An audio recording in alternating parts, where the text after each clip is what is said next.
വാക്കുകളുടെ ശക്തിയെക്കുറിച്ച് കഴിഞ്ഞ ദിവസം നമ്മൾ ചിന്തിച്ചു. അതായത് നമ്മൾ എന്ത് സംസാരിക്കുന്നുവോ അതാണ് നമ്മുടെ വീടിൻ്റെ വിജയം. നമുക്ക് നമ്മുടെ വീടിനെ ഉയർത്തിക്കൊണ്ടുവരാനും കഴിയും. നമ്മുടെ വീട്ടിലുള്ളവരെയും മറ്റുള്ളവരെയും നമുക്ക് തരം താഴ്ത്താനും കഴിയും. മറ്റുള്ളവരെ തരം താഴ്ത്തി സംസാരിക്കുമ്പോൾ നമ്മൾ ഉയരുന്നൊന്നുമില്ല.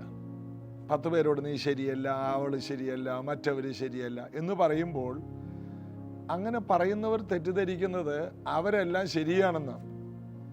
മറ്റുള്ളവരെക്കുറിച്ച് നമ്മൾ പറയുന്ന അഭിപ്രായത്തിൽ നിന്നാണ് നമ്മെക്കുറിച്ചൊരു നല്ല അഭിപ്രായം ഉണ്ടാകുന്നത്. അത് ഭയങ്കര കുറ്റം പറച്ചിലിൻ്റെ ആളാണ്. അതാ ജോഷി പാസ്റ്റർ വചനം പറയുന്ന പുള്ളി ബൈബിള് തുറക്കും, എന്നിട്ട് പിന്നെ 10 പേരുടെ കുറ്റം പറയുന്ന ആളാണ്. അപ്പോൾ മറ്റുള്ളവരെക്കുറിച്ച് നമ്മൾ എന്ത് സംസാരിക്കുന്നുവോ അതനുസരിച്ച് നമ്മെക്കുറിച്ച് ഒരു പുതിയ അഭിപ്രായം ഉണ്ടാവും. മറ്റുള്ളവരെക്കുറിച്ച് നിങ്ങളുടെ അഭിപ്രായം എന്താണ്? അതാണ് നിങ്ങളെക്കുറിച്ചൊരു അഭിപ്രായം കൊണ്ടുവരുന്നത്. അതുകൊണ്ട് നല്ല അഭിപ്രായങ്ങൾ പറയുവാൻ, നല്ല വാക്കുകൾ പറയുവാൻ യേശുവിൽ നമുക്ക് കൂടുതൽ ആശ്രയിക്കണം. ദൈവത്തിൻ്റെ കൃപ വേണം. നാം പലതിലും തെറ്റിപ്പോകുന്നു എന്നാണ് യാക്കോബിൻ്റെ ലേഖനം 3-ാം അധ്യായത്തിൽ വായിക്കുന്നത്. നാവ് ചെറിയൊരു അവയവമെങ്കിലും വലിയ കാട് കത്തിക്കുന്നു. ചെറിയൊരു വാക്ക് മതി ഒത്തിരി നാശം കൊണ്ടുവരാൻ. വെറുതെ വിവരക്കേടുകൾ പറയും. ചില ഭാര്യമാരുടെ അടുക്കൽ ഭാര്യയുള്ളപ്പോൾ ഒരു ഭർത്താവിനെ കുറിച്ച്, നിങ്ങളെ ഞാൻ ഏതാ ഇന്ന ചേച്ചിയുടെ വീട്ടിൽ കണ്ടല്ലോ. വെറുതെ അത് വേറെ ആരാണ്, അയ്യോ അത് മതി. അയ്യോ സത്യമായിട്ട് ഞാനവിടെ പോയിട്ടുമില്ല, കണ്ടിട്ടുമില്ല. അവ പറയും, ഇല്ല ഞാൻ കണ്ടതാ. പിന്നെയാണ് ഒരാഴ്ച കഴിഞ്ഞിട്ട്, അയ്യോ നിങ്ങളല്ലായിരുന്നു കേട്ടോ, വേറൊരാളാണ്. അപ്പോഴേക്കും ആ വീട് തീർന്നു, പെണ്ണുമ്പിള്ള പിണങ്ങിപ്പോയി. നമ്മൾ പറയുന്ന ഒരു ചെറിയ വാക്ക്, ഇങ്ങനെയുള്ള വാക്കുകൾ, എവിടെ എന്ത് വാക്കുകൾ ഉപയോഗിക്കണമെന്ന് നാം വളരെയധികം ശ്രദ്ധിക്കണം. സംസാര ശൈലിയിൽ വ്യത്യാസങ്ങൾ വരുത്തണം. സ്നേഹത്തിൻ്റെ ഭാഷാ ശൈലികൾ പഠിക്കണം. ദൈവം അവരുടെ ഭാഷയെ കലക്കിയെന്നാണ്. അവരൊരുമിച്ച് സ്നേഹത്തിൽ ബാബേൽ കോട്ട പണിയുമ്പോൾ ഉൽപ്പത്തി പുസ്തകം 11-ാം അധ്യായത്തിൽ 6-ാം വാക്യത്തിൽ ഇതും അവർ ചെയ്തു തുടങ്ങുന്നു. ഇവർക്കൊന്നും അസാധ്യമല്ല, അതുകൊണ്ട് നമുക്ക് ഇറങ്ങിച്ചെന്ന് അവരുടെ ഭാഷ കലക്കി കളയുക. യൂണിറ്റിയുടെ ഭാഷ ദൈവം കലക്കി കളഞ്ഞു. കാരണം ദൈവത്തിന് വിരോധമായിട്ട് യൂണിറ്റി ഉണ്ടാക്കി. ദൈവം പറഞ്ഞത് ഭൂമിയിലെല്ലാം നിറഞ്ഞു കവിയണം. ഇവർ പറയുന്നത് ഭൂമിയിലോട്ട് എങ്ങും പോകുന്നില്ല, ഞങ്ങളെല്ലാം ഒന്നിച്ചിവിടെ നിന്നിട്ട് മുകളിലോട്ട് വളരാൻ പോവുകയാണ്. ഭൂമിയിൽ പരക്കുന്നില്ല, ഞങ്ങൾ മുകളിലോട്ട് ഉയരാൻ പോവുകയാണ്. ദൈവത്തെ കൂടാതെ ഉയരത്തിലേക്ക് കയറുക. ഹാനോക്കിനെ ദൈവം എടുത്തുകൊണ്ട് പോയോ? ആ പോയടത്തോട്ട് നമുക്ക് പോകാൻ പറ്റും. 5-ാം അധ്യായത്തിൽ ഹാനോക്കിനെ ദൈവം എടുത്തുകൊണ്ട് പോയെന്നാണ്. ആ ഹാനോക്കിനെ എടുത്തുകൊണ്ട് പോയ ആ സ്ഥലത്തോട്ട് നമുക്ക് സ്വന്തമായിട്ട് പോകാൻ കഴിയും. നമുക്ക് ആകാശത്തോളം സ്വർഗത്തോളം എത്തുന്ന ഒരു ഗോപുരം പണിയാം. അപ്പോൾ ദൈവം പറയാണ്, ഇതും അവർക്ക് ഇവർ ചെയ്യാൻ നോക്കുന്നു, ഇവർ ചെയ്യാൻ നിരൂപിക്കുന്നു എന്ന് ഇവർക്ക് അസാധ്യമല്ലെന്ന്. അപ്പോൾ മനുഷ്യൻ അത്രയും ഒരുമിച്ച് നിന്നാൽ, ഒരുമിച്ച് സംസാരിക്കുമ്പോൾ, ഒരേ ഭാഷ ഒരേ ചിന്താഗതിയിൽ പോയാൽ ഭയങ്കര ബലമാണ് യൂണിറ്റി. അതുകൊണ്ട് നമ്മുടെ നാട്ടിലെ പോലെ പല രാജ്യങ്ങളിലും വിമർശനങ്ങളില്ല. ഇപ്പം ഈ ഗൾഫ് രാജ്യങ്ങളിൽ നോക്കി രാജാവിനെതിരെ ഒരു പോസ്റ്റർ എങ്ങും കാണില്ല.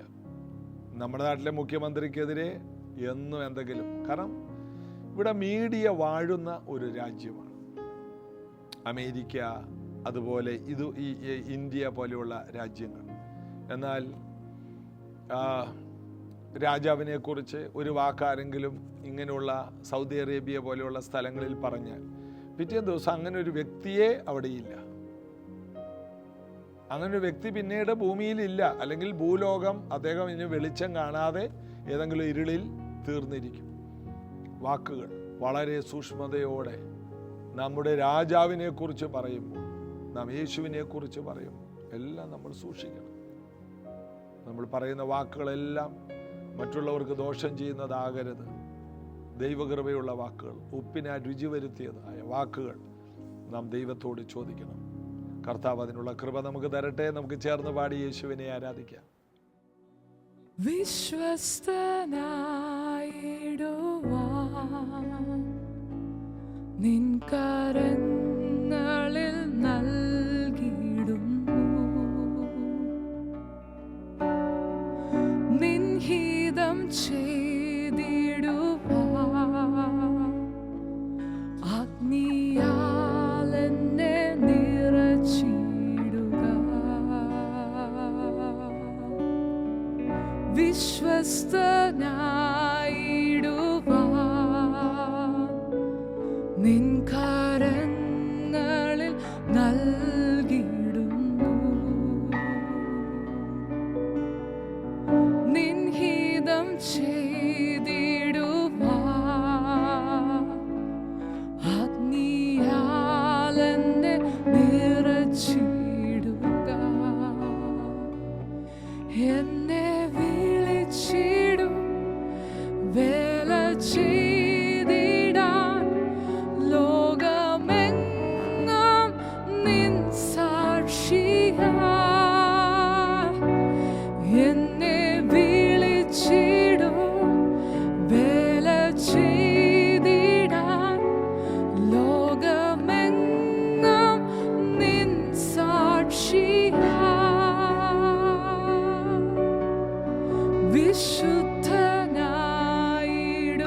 വിശുദ്ധനായിടുവാൻ തിരുതേജസ്സാൽ നിറച്ചിടുക. നിൻ പാതേ നടന്നിടുവാൻ നയിച്ചിടുക എന്തുമെന്നും.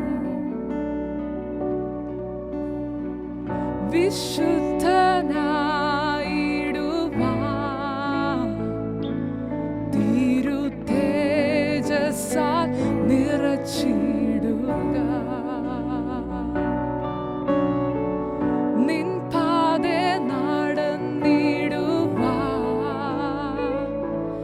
നയിച്ചിടുക എന്തുമെന്നും. ലോകം കാണുവാൻ എന്നിൽ യേശുവേ തിരുഭാവം എന്നെന്നുമേ. ലോകം കാണുവാൻ എന്നിൽ യേശുവേ തിരുഭാവം എന്നെന്നുമേ.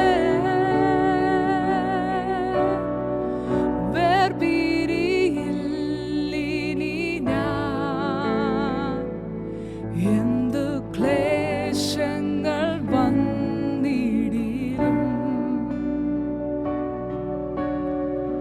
ഓരോ നിമിഷമതും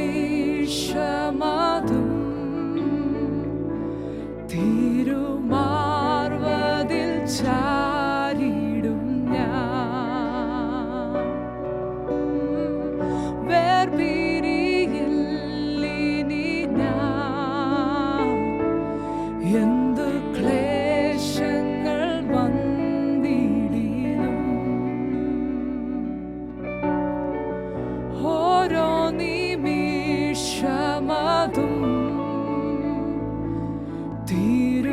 തിരുമാർവതിൽ ചാരിടും ഞാൻ. സ്വർഗനാട്ടിലും തുടരുന്നതാം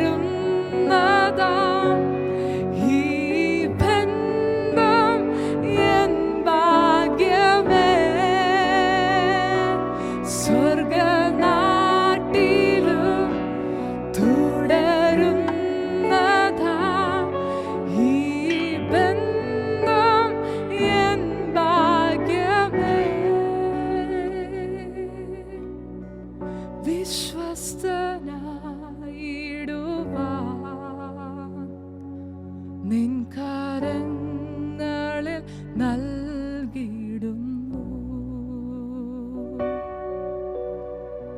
നിൻ ഹിതം ചെയ്തിടുവാൻ അഗ്നിയാൽ എന്നെ നിറച്ചിടുക. യോഹന്നാൻ 15-15 വാക്യമാണ് കഴിഞ്ഞ ദിവസം നമ്മൾ ചിന്തിച്ചത്. യേശു പറഞ്ഞു, നിങ്ങളിനി എൻ്റെ ദാസന്മാരല്ല, ഞാൻ പിതാവിനോട് കേട്ടതെല്ലാം നിങ്ങളോട് തുറന്നു പറഞ്ഞതുകൊണ്ട്, ഒന്നും മറച്ചു വെക്കാതെ എല്ലാം പറഞ്ഞതുകൊണ്ട് നിങ്ങൾ ഇന്നു മുതൽ എൻ്റെ സ്നേഹിതരാണ്. സ്നേഹിതനോടൊന്നും മറച്ചു വെക്കില്ല. അതുകൊണ്ടാണ് ദൈവം അബ്രഹാമിനോടൊന്നും മറച്ചു വെക്കില്ലെന്ന് വായിക്കുന്നത്. ദൈവം തൻ്റെ സ്നേഹിതനോടൊന്നും മറക്കില്ല. എല്ലാ അബ്രഹാമിനോട് പറയാതെ, അബ്രഹാമേ, ഞാൻ ആ ലോത്ത് പാർക്കുന്ന സ്ഥലം തീ വെക്കാൻ പോയാണ്. അബ്രഹാം പറഞ്ഞു, കർത്താവേ, 50 നീതിമാന്മാരുണ്ടെങ്കിൽ നശിപ്പിക്കുമോ? ഇല്ല. 40 ഉണ്ടെങ്കിൽ ഇല്ല. 30 ഉണ്ടെങ്കിൽ 10 വരെ എത്തി. ഇല്ല. അബ്രഹാമിനെ ഓർത്ത് ലോത്തിനെ പുറത്തു കൊണ്ടുവന്നെന്നാണ് പിന്നീട്, വിടുവിച്ചു എന്നാണ് പിന്നീട് നമ്മൾ വായിക്കുന്നത്. അപ്പോൾ ദൈവത്തിന് സ്നേഹിതന്മാരെ വിട്ട് ഒരു കളിയില്ല. അപ്പം നാം ദൈവത്തിൻ്റെ സ്നേഹിതന്മാരായി ജീവിക്കുവാൻ ദൈവം നമ്മെ തിരഞ്ഞെടുത്തു. അടുത്ത വാക്യം, 16-ാം വാക്യം, നിങ്ങൾ എന്നെ തിരഞ്ഞെടുത്തു എന്നല്ല, ഞാൻ നിങ്ങളെ തിരഞ്ഞെടുത്തു. എന്തിനാ? സ്നേഹിതന്മാരാകാൻ തിരഞ്ഞെടുത്തു, ഒപ്പത്തിനൊപ്പം നടക്കാൻ തിരഞ്ഞെടുത്തു. മർക്കോസ് 3:13, തന്നോട് കൂടെ ഇരിക്കാൻ തിരഞ്ഞെടുത്തു. അബ്രഹാമിൻ്റെ ചരിത്രം, തന്നോട് കൂടെ നടക്കാൻ തിരഞ്ഞെടുത്തു. ദാവീദിന്റെ ചരിത്രം, കാട്ടിൽ നിന്ന് തിരഞ്ഞെടുത്തു. ദൈവത്തിൻ്റെ ഹൃദയപ്രകാരമുള്ളവനായി ജീവിക്കാൻ തിരഞ്ഞെടുത്തു. ഏലീശയെ തിരഞ്ഞെടുത്തത്, അവൻ കാളയോടുകൂടെ ഒരു കാള പോലെ ഉഴുതുകൊണ്ടിരിക്കുമ്പോൾ അവനെ തിരഞ്ഞെടുത്തു. ഓരോ വ്യക്തികളെയും കർത്താവ് തിരഞ്ഞെടുത്തു. ശീമോനെ തിരഞ്ഞെടുത്തു. യാക്കോബിനെയും യോഹന്നാനെയും തിരഞ്ഞെടുത്തു. എല്ലാവരെയും കർത്താവ് തിരഞ്ഞാണ് എടുത്തത്. നമ്മുടെ ഒക്കെ വസ്ത്രങ്ങൾ, നമ്മൾ ഒരു തുണിക്കടയിൽ ചെന്നാൽ നമ്മുടെ കയ്യിൽ 1000 ഉണ്ടെങ്കിൽ 1000ന് പറ്റിയ ഏറ്റവും നല്ല ഡ്രസ്സ് നമ്മൾ എടുക്കും. 500 രൂപയുള്ളോ, 500 രൂപക്ക് പറ്റിയ ഏറ്റവും നല്ലൊരു ഡ്രസ്സ് നമ്മൾ എടുത്തിരിക്കും. നമ്മുടെ കയ്യിലുള്ളതിൽ കൊണ്ട് നമ്മൾ തോന്നിയതുപോലെ ചെയ്യില്ല. ഏതെങ്കിലും ആദ്യം കിട്ടുന്നതൊന്നും എടുക്കില്ല. ചില കടകളിലൊക്കെ ചെന്നാൽ അവർ കുറേ എടുത്ത് ഫ്രണ്ടിലോട്ട് ഇങ്ങനെ നിവർത്തി വെക്കും. അയ്യോ ഇത് വേണ്ട ചേച്ചി എന്ന് വല്ലതും പറഞ്ഞാൽ പിന്നെ അവരുടെ മുഖം അങ്ങോട്ട് മാറുന്ന കാണാം. പിന്നെ അവരെടുത്തിട്ടൊക്കെ നമ്മൾ അങ്ങോട്ട് മേടിക്കണം. നമ്മുടെ കയ്യിലാകെ 1000 രൂപയുള്ളൂ. അപ്പം അവരെ പണക്കാതിരിക്കാൻ ചിലരെന്ത് ചെയ്യും? ഏതെങ്കിലും എടുക്കുക. സെലക്ഷൻ ഇല്ലാത്തവർ. എന്നിട്ട് വീട്ടിൽ വരുമ്പോഴോ ഇതാണോ കൊണ്ടുവന്നേ, പിന്നെ അത് കൊടുക്കത്തുമില്ല. അത് പിന്നെ ആർക്കെങ്കിലും കൊടുക്കേണ്ടി വരും. സെലക്ഷൻ. എന്നാൽ നമ്മുടെ കർത്താവ് ഭയങ്കര സെലക്ഷൻ്റെ ആളാണ്. എന്താണ്? കർത്താവ് തിരഞ്ഞെടുത്തതെല്ലാം കുലഹീനവും നികൃഷ്ടവും ഏതുമില്ലാത്തതും എല്ലാത്തിനെയും തിരഞ്ഞെടുത്തിട്ട് ദാസന്മാരെ തിരഞ്ഞെടുത്ത് സ്നേഹിതന്മാരാക്കി, സ്നേഹിതന്മാരെ മക്കളാക്കി മാറ്റി. കാരണം സ്നേഹിതന്മാർ വീട്ടിൽ വസിക്കുന്നില്ല, മക്കൾ എപ്പോഴും വീട്ടിൽ വസിക്കുന്നു.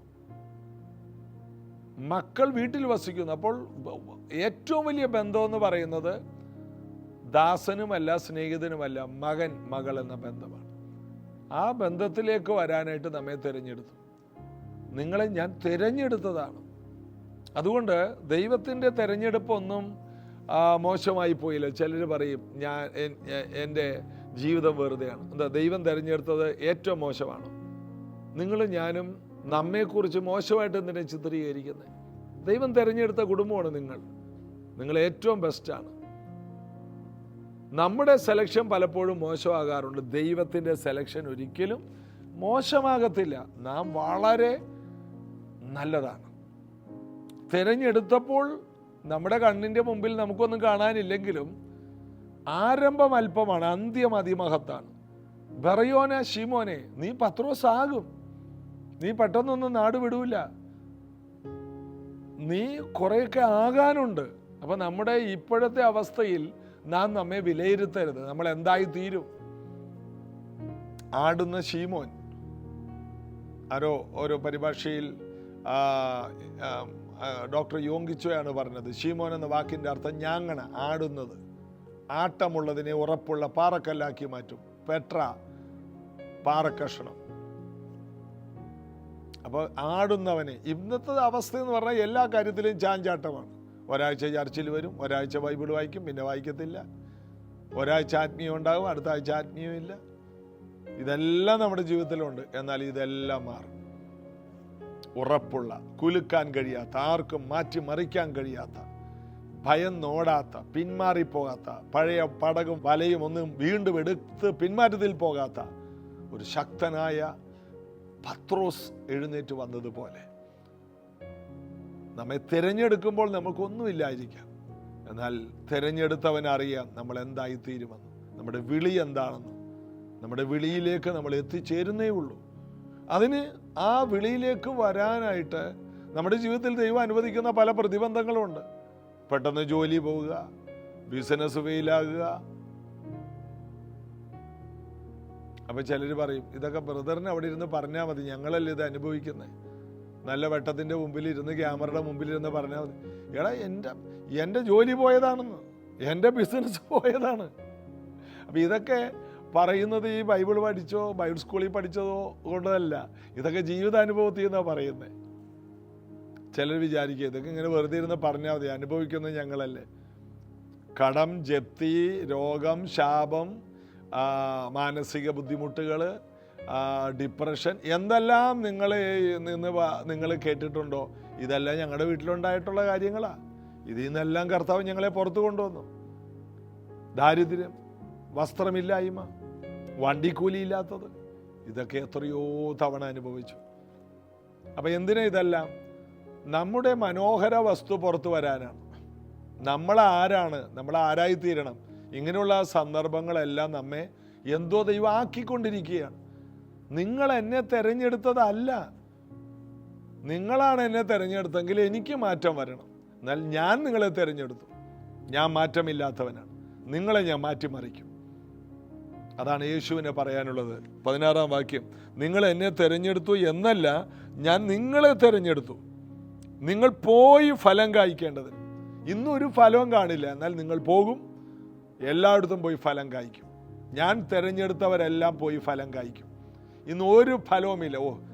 എൻ്റെ ബ്രദറെ, ജീവിതം കൊണ്ട് ഒരു ഫലവുമില്ല, കല്യാണം കഴിച്ചു ഒരു ഫലവുമില്ല, പിള്ളേർ വളർന്നു ഒരു ഫലവുമില്ല, ജോലി കൊണ്ട് ഒരു ഗുണവുമില്ല, ബിസിനസ് ചെയ്തു അതിനകത്തൊന്നും വലിയ ഫലമൊന്നുമില്ല, വീട്ടിലൊരു മാവുണ്ട് അതിൽ ഒരു കായ ഉണ്ടാകാറില്ല, വീട്ടിലൊരു തെങ്ങ് ഇപ്പുണ്ട്, ആ തെങ്ങിൽ തേങ്ങയില്ലെന്ന് മാത്രമല്ല, കഴിഞ്ഞ ദിവസം ഒരു ഓലമടൽ എൻ്റെ തലയിലും വീണു, ഒരു ഗുണമില്ല. എന്തിനൊരു നെഗറ്റീവ് ചിന്തിക്കുന്ന ചില സാഹചര്യങ്ങളൊക്കെ നമുക്കുണ്ടാകും. എന്തിനോ ഒരു ഫലമില്ല. എന്തിനെ തിരഞ്ഞെടുത്തതെന്ന് ഇവിടെ എഴുതിയിരിക്കുകയാണ്, നിങ്ങൾ പോയി ഫലം കായ്ക്കും. നിങ്ങൾ ഒരു സ്ഥലത്ത് വീട്ടിൽ മാത്രമല്ല, പോയി ഫലം കായ്ക്കും. വീട്ടിന് വെളിയിൽ പോകും, ഒത്തിരി വീടുകളിൽ ചെന്ന് നിങ്ങളുടെ റിസൾട്ടുകളെ നിങ്ങൾ കാണിച്ചു കൊടുക്കും. അനേക നാടുകളിൽ പോയി നിങ്ങൾ ഫലം കായ്ക്കും. അനേക രാജ്യങ്ങളിൽ നിങ്ങളെ ആവശ്യമുണ്ട്. ഫിലിപ്പോസിനെ പോലെ, പൗലോസിനെ പോലെ, പത്രോസിനെ പോലെ, ഈ കാലഘട്ടത്തിൽ ഏറ്റവും അധികമായിട്ട് ദൈവം ഉപയോഗിച്ച ബിലിഗ്രാമിനെ പോലെ, റീനാഡ് ബോങ്കയെ പോലെ, യോങ്കി ചോയെ പോലെ, കഴിഞ്ഞ തലമുറയിൽ ഉപയോഗിച്ച സ്മിത്ത് വിഗൽസ്വർത്തിനെ പോലെ, ചാൾസ് വിന്നിയെ പോലെ, ഞാനും നിങ്ങൾ പോയി ഫലം കായ്ക്കും പറയണം. അതിനാണ് പരിശുദ്ധാത്മാവിനെ തരുന്നത്. ഞാൻ നിങ്ങളെ തിരഞ്ഞെടുത്തത് നിങ്ങൾ ഫലം കായ്ക്കാണ്. പോയി ഫലം കായ്ക്കേണ്ടതിനും നിങ്ങളുടെ ഫലം ഇടക്ക് വെച്ച് ഇല്ലാതെയാകില്ല, നിലനിൽക്കേണ്ടതിനും തന്നെ. അവിടെ എഴുതിയിരിക്കുകയാണ്, നിങ്ങൾ പോയി ഫലം കായ്ക്കേണ്ടതിനും നിങ്ങളുടെ ഫലം നിലനിൽക്കേണ്ടതിനും നിങ്ങളെ ആക്കി വെച്ചിരിക്കുന്നു. അതായത് കുറേ നാളുണ്ടായി, പിന്നെ എല്ലാ ഫലവും പോയി. ഞങ്ങൾ ഇറങ്ങിയപ്പോൾ ഭയങ്കര റിസൾട്ടായിരുന്നു, ഇപ്പോൾ എല്ലാം പോയിന്ന്. ആര് പറഞ്ഞു? അവസാനം വരെ ഈ ഫലത്തിൽ നിലനിൽക്കാൻ. ഏലീശ മരിച്ചിട്ടും അവൻ്റെ അസ്ഥിയിൽ തൊട്ട ഒരു ഡെഡ് ബോഡി എഴുന്നേറ്റ് വന്നു. ഇതുപോലെ ഫലം പോകില്ല. പരിശുദ്ധാത്മാവ് ചലിക്കുന്ന കാലത്തോളം, പരിശുദ്ധാത്മാവ് നിങ്ങളിലുള്ള കാലത്തോളം നിങ്ങളുടെ ഫലം പുറപ്പെടുവിച്ചുകൊണ്ടേയിരിക്കും. നിങ്ങളൊരു അത്ഭുതമായിരിക്കും. നിങ്ങൾ പോകുന്നിടത്തെല്ലാം വലിയ റിസൾട്ട് ഉണ്ടാകും.